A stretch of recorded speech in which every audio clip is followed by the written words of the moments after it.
तो इस पाइथन के ट्यूटोरियल में हम देखेंगे बुलियंस क्या होते हैं पाइथन में कैसे बुलियंस यूज़ करते हैं, बुलियन डेटा टाइप होता क्या है और क्या क्या उसमें आप वैल्यूज़ डाल सकते हो और बुलियन कैसे क्यों यूज़ करते हैं, कब यूज़ करते हैं, सब हम लोग देखेंगे।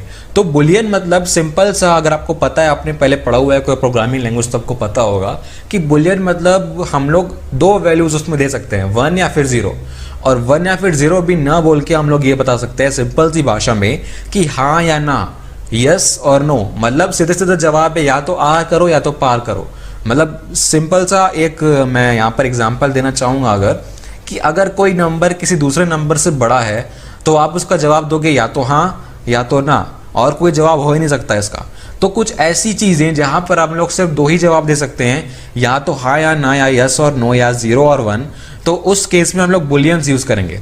और सबसे ज़्यादा बुलियंस तब यूज़ होते हैं जब आपको कंट्रोल फ्लो पढ़ना पड़ेगा, जब आप इफ एल्स स्टेटमेंट्स में पढ़ेंगे, जब हम लूप्स पढ़ेंगे, जब हम ये सब कंट्रोल फ्लो और लॉजिक पढ़ेंगे, तब बुलियंस बहुत ज़्यादा यूज़ होते हैं। उन्हीं की वजह से तो हमारे सारे लॉजिक्स काम करते हैं। तो बहुत इंपॉर्टेंट है, आपको आना बहुत ज़रूरी है ये कॉन्सेप्ट। तो पाइथन में क्या टाइप है बुलियंस का, हम लोग ये समझते हैं।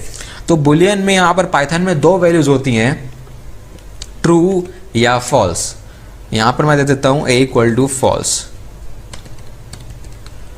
और ये ज़रूरी है, आपको यहाँ पर एक बात ध्यान देनी है कि मैंने यहाँ पर पहला लेटर जो लिखा है T या F वो कैपिटल है, तो इसी तरीके से ये यूज़ होता है कैपिटल। अगर आप स्मॉल लिखोगे ट्रू तो वो काम नहीं करेगा, क्योंकि उसका जो सिंटैक्स है वो कैपिटल ही है।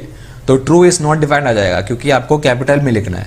तो दोनों कैपिटल में है, ये याद रखिएगा। तो B = ट्रू, A = फॉल्स, ये है बुलियन। तो मतलब अगर मैं प्रिंट करना चाहता हूँ A को, A की वैल्यू क्या है मुझे पता करना है, तो फॉल्स। तो ये एक बुलियन वैल्यू है। ऐसा मत समझिएगा कि फॉल्स मतलब स्ट्रिंग है, क्योंकि अगर मैं A का टाइप देखना चाहता हूँ, टाइप ऑफ A, तो मुझे वो स्ट्रिंग नहीं देगा, मुझे वो बूल देगा। ये है बूल, क्योंकि ये बुलियन है, और B भी बुलियन है। तो इस तरीके से आप बुलियंस को यूज़ करते हैं। ये तो मैंने बता दिया कि ट्रू फॉल्स होता है, लेकिन यूज़ कब करोगे, यहाँ पर एक कॉन्सेप्ट आता है। यहाँ पर मैं एक चीज़ करता हूँ, मान लीजिए मैं यहाँ पर कोई ऑपरेटर लगाता हूँ 1 > 2, तो क्या ये सही है? हम लोग इस तरीके से यहाँ पर डिसीजन लेते हैं। 1 > 2 मैंने लिखा है, उसकी वैल्यू क्या होगी, या तो हाँ, या तो 1 > 2 है, या तो ना 1 > 2 नहीं है। तो ट्रू या फिर फॉल्स स्टोर हो जाएगा A में, करस्पॉन्डिंग टू दैट डिसीजन।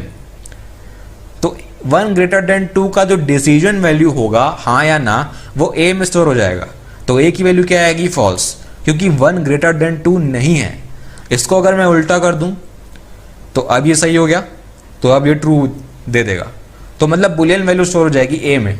तो इस तरीके से हम लोग स्टोर करते हैं। हम लोग अगर चेक करना है कि A = B है या नहीं, मैं इसको यहाँ पर चेक करता हूँ।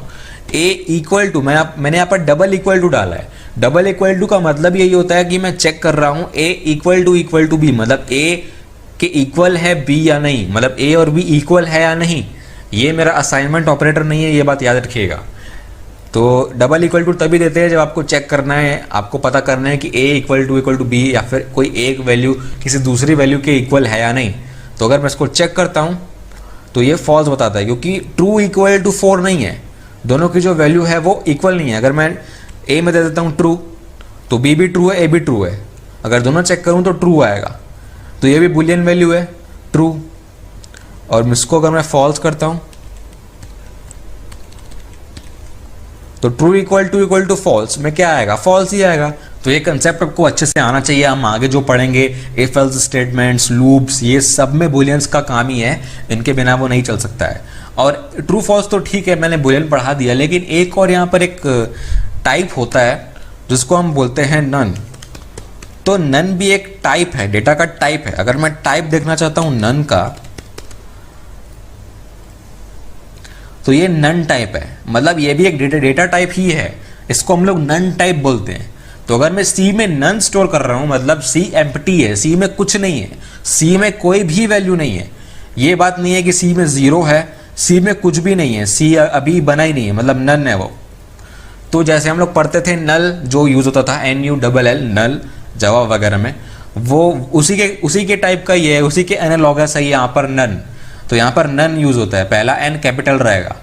तो कुछ नहीं है वहां पर, मतलब आपको नन देना है।